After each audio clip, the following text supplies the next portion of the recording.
rahasia kecerdasan bangsa Yahudi.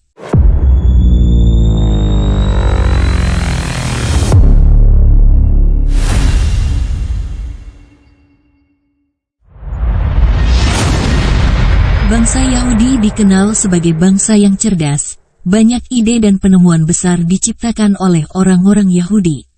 Sejarah dunia juga mencatat beberapa tokoh Yahudi yang dikenal sepanjang zaman berkat kecerdasan mereka dalam bidang yang mereka tekuni, seperti Niels Bohr, yang berhasil meraih hadiah Nobel.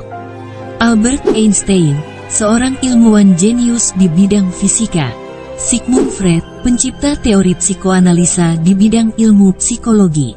Bill Gates, ahli teknologi, dan masuk dalam jajaran orang terkaya di dunia. Serta Mark Zuckerberg, seorang programmer pencipta Facebook. Tokoh-tokoh di atas hanya sebagian kecil dari begitu banyak orang Yahudi yang mendapatkan pengakuan dari dunia berkat kecerdasan mereka.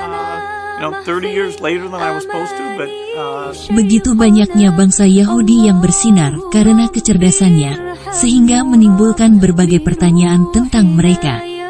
Kenapa bangsa Yahudi begitu cerdas?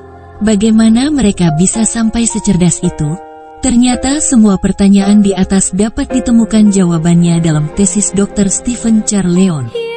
Dr. Stephen Charleon secara garis besar mengungkapkan ada 4 rahasia mengapa bangsa Yahudi begitu cerdas, yaitu persiapan melahirkan. Penduduk Israel yang mayoritas penduduknya merupakan bangsa Yahudi, memiliki suatu kebiasaan bagi wanita yang sedang hamil. Kebiasaan tersebut adalah sering bernyanyi dan bermain piano. Tidak hanya sampai di situ, ternyata para suami juga akan membeli buku matematika dan menyelesaikan soal bersama sang istri sampai sang istri melahirkan. Mereka percaya hal tersebut akan melatih kecerdasan otak si anak yang masih di kandungan. Cara makan. Sejak awal mengandung, para wanita Yahudi suka sekali memakan kacang badam atau almond dan kurma bersama susu. Sedangkan makanan utama mereka adalah roti dan ikan tanpa kepala bersama salad yang dicampur dengan badam dan berbagai jenis kacang-kacangan. Selain itu, mereka juga mewajibkan diri untuk mengonsumsi pil minyak ikan. Meskipun bangsa Yahudi gemar memakan ikan, tetapi mereka hanya memakan isinya saja.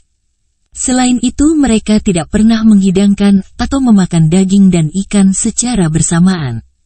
Beda halnya dengan salad dan kacang-kacangan yang harus selalu ada, terutama kacang badam. Hal lain yang unik adalah, bangsa Yahudi akan memakan buah-buahan terlebih dahulu, sebelum hidangan utama. Menurut mereka, kalau memakan hidangan berkarbohidrat terlebih dahulu, akan menyebabkan orang mengantuk. Akibatnya, orang tersebut akan lemah dan kesulitan dalam memahami pelajaran di sekolah. Anti-merokok. Di Israel, merokok adalah hal tabu. Apabila Anda diundang untuk perjamuan makan di rumah orang Yahudi, jangan sekali-kali merokok karena Anda akan langsung disuruh merokok di luar rumah. Penelitian yang dilakukan oleh para ilmuwan di Universitas Israel menunjukkan bahwa nikotin dapat merusak sel utama pada otak manusia. Selain itu, nikotin juga akan melekat pada gen. Sehingga anak keturunan perokok akan mengalami yang cacat otak atau menjadi bodoh. Sistem pembelajaran dalam pendidikan. Sejak kecil anak-anak Yahudi telah dilatih bermain piano dan biola. Hal ini sudah seperti kewajiban bagi sistem pembelajaran mereka sejak dini. Menurut saintis Yahudi, bermain musik dan memahami not dapat meningkatkan IQ, karena hentakan musik dapat merangsang otak. Jadi tidaklah mengherankan banyak pakar musik berasal dari kaum Yahudi.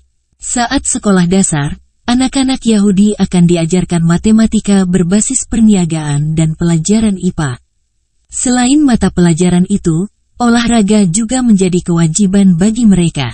Olahraga yang wajib diikuti oleh anak-anak Yahudi adalah olahraga lari, memanah, dan menembak.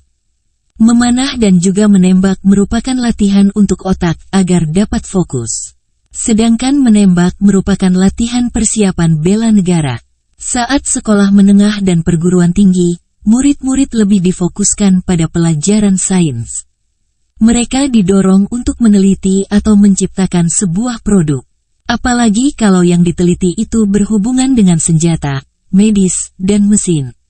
Ide itu akan dibawa ke level yang lebih tinggi, tidak peduli kalau proyek tersebut menghabiskan dana yang besar. Berdasarkan paparan Dr. Stephen Charleon, dapat disimpulkan bahwa melahirkan anak dengan keturunan yang cerdas adalah suatu keharusan bagi bangsa Yahudi.